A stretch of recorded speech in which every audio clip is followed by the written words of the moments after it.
Uma palavra de amor, uma palavra de Deus.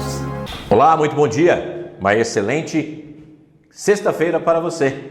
É uma grande alegria poder estar mais uma vez trazendo para você, como diariamente temos feito, esses devocionais. Continuaremos olhando para a carta de Paulo aos Gálatas e Paulo vai começar a falar sobre as credenciais dele como apóstolo. Mas antes de olharmos o texto e lermos o texto, vai ser um pouco longo a leitura do texto, então vamos depois falar rapidamente uma introdução.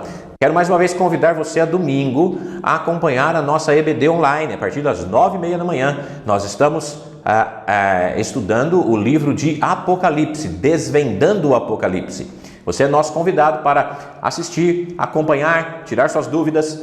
Se você assistiu os vídeos gravados da primeira e segunda lição, você pode deixar perguntas nos comentários e nós vamos responder na próxima aula, tá joia?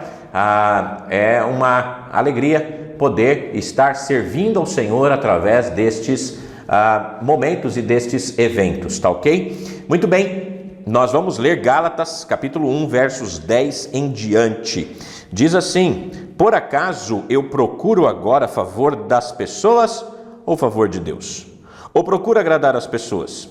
Se ainda estivesse procurando agradar as pessoas, eu não seria servo de Cristo. Vamos ler só este verso, porque a leitura vai até o verso 24, mas à medida que avançamos no estudo, ou nas nossas devocionais, nós vamos fazendo a leitura do texto, para o nosso tempo ser aproveitado aqui para falarmos um pouco desta introdução, desta nova parte. Um dos principais objetivos dos judaizantes que estavam trabalhando e se mexendo com tanta controvérsia e confusão nas igrejas da Galácia, era desacreditar a autoridade apostólica de Paulo. Eles sabiam que não poderiam minar com sucesso o seu ensino do Evangelho da Graça de Deus.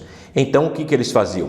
Tentavam minar a autoridade do apóstolo Paulo, aos olhos dos membros da igreja. E para conseguir isso e espalhar a ideia de que Paulo não era um apóstolo legítimo, eles diziam que Paulo se autonomeou apóstolo, mas a motivação deles era destruir a pessoa de Paulo. Acusaram Paulo de ter abandonado as cerimônias mosaicas, padrões da lei, práticas da lei, a fim de tornar o evangelho mais atraente para os gentios, removendo suas associações judaicas. Ele também fez o evangelho mais fácil para os judeus aceitar esse evangelho. Então eles argumentavam que Paulo estava removendo as exigências, os requisitos do judaísmo tradicional, ao qual todos os judeus fiéis deveriam seguir.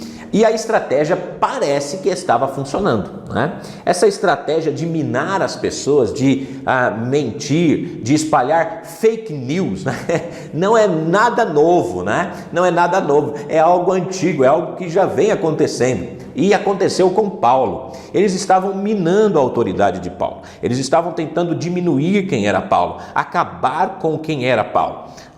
E também aqueles que Paulo comissionava, na verdade. Então eles queriam pôr a sua própria marca do evangelho. Eles começam a falar: que direito Paulo tem? Quem ele pensa que é? E olha que interessante, como eles atacam a verdade. Eles querem acabar com a reputação do apóstolo Paulo. Mas Paulo, de fato, foi chamado pelo próprio Senhor Jesus. Paulo foi buscado pelo próprio Senhor Jesus e, como a própria Bíblia diz, antes do seu nascimento, ele já havia sido separado para pregar o Evangelho da graça de Deus. E Paulo não fazia aquilo como uma obrigação.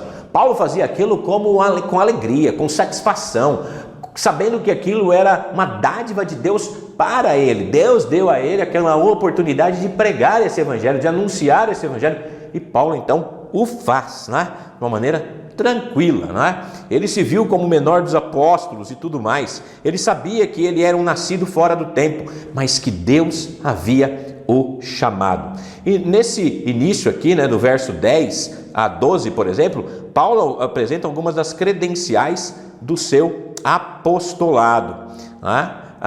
E dos versos 13 a 24, Paulo vai desdobrar suas credenciais, mostrando a sua biografia, mostrando inclusive como ele era antes da conversão e as provas da sua verdadeira conversão e de que ele era um legítimo apóstolo. Então Paulo, de alguma forma, ele vai mostrar e vai apresentar de uma maneira muito clara que ele fora separado por Deus para esse evangelho e para anunciar as boas novas de Cristo.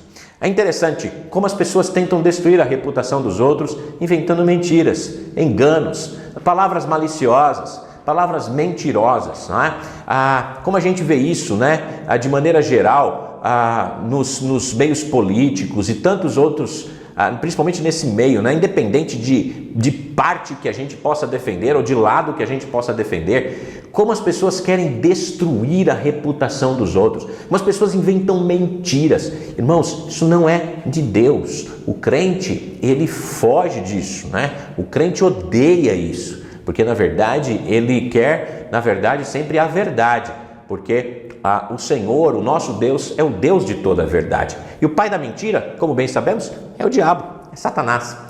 Então, devemos fugir disso e viver uma vida que honra o Senhor, que glorifique o nosso Deus, que andemos de maneira que, mesmo que as pessoas ataquem a nossa vida, a nossa reputação, sabemos que a nossa maneira de viver vai contra aquilo que falam contra nós. Tá joia? Que nós possamos de fato viver assim para a glória do nosso Deus. Grande forte abraço, ótima sexta-feira. Amanhã no sábado estaremos juntos mais uma vez. Até amanhã. Tchau. Uma palavra de amor, uma palavra de